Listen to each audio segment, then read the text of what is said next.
Katherine Curley from St. John's Church in Thorold, and I will be leading your online Sunday school today.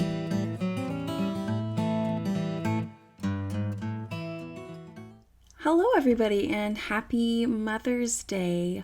I hope that all of your families are keeping well through this really weird time, and that you are taking some time today to celebrate what makes your mom or guardian so great.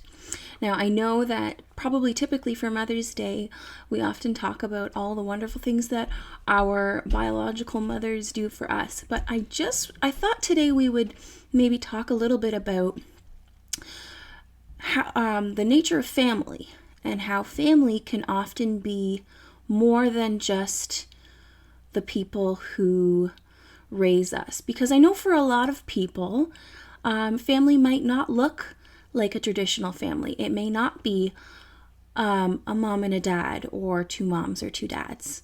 It might be grandparents. It might be guardians. The people who take care of you most might be an aunt or an uncle or a close friend. You might be living in foster care, or you might be by yourself, because some of you are. And so I thought today we would look a little bit at a story that talks about what we mean by family and what Jesus meant by family. So in the Gospel according to Mark, Jesus said, "Who are my mother and my brothers?" Then he looked at those seated in a circle around him and said, "Here are my mother and my brothers. Whoever does God's will is my brother and sister and mother." So what is a family? So a family can be a group consisting of parents and children living together in a household, but a family can be much more than that, can't it? A family can be any group that is brought together by common interests, beliefs, or love for one another. And one of the best examples of this kind of family is the church. And I know from my experience, the church has been one of the most important families in my life, really, in growing up and in being an adult. And obviously, since I work for the church, it's been a fantastic support for my family, and especially through all of this bananas kind of virus stuff. So the church is a family bound together by love for God and for one another. In our Bible lesson today, Jesus was together with his disciples in a house. When Jesus' mother and brothers arrived at the house, they sent someone inside to look for him. They told Jesus, "Your mother and brothers are outside looking for you." Jesus looked around at the people seated around him and answered, "Here are my mother and my brothers. Whoever does God's will is my mother and sister and brother." So Jesus, of course, loved his biological mother and brothers. Of course he did, but he also realized that he had another family.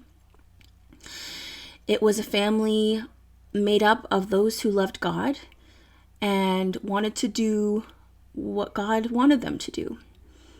So you and I, we love our families, but we also have a wonderful family of faith made up of brothers and sisters and non-binary folks who love God and love one another. And it is a wonderful part of the family of God.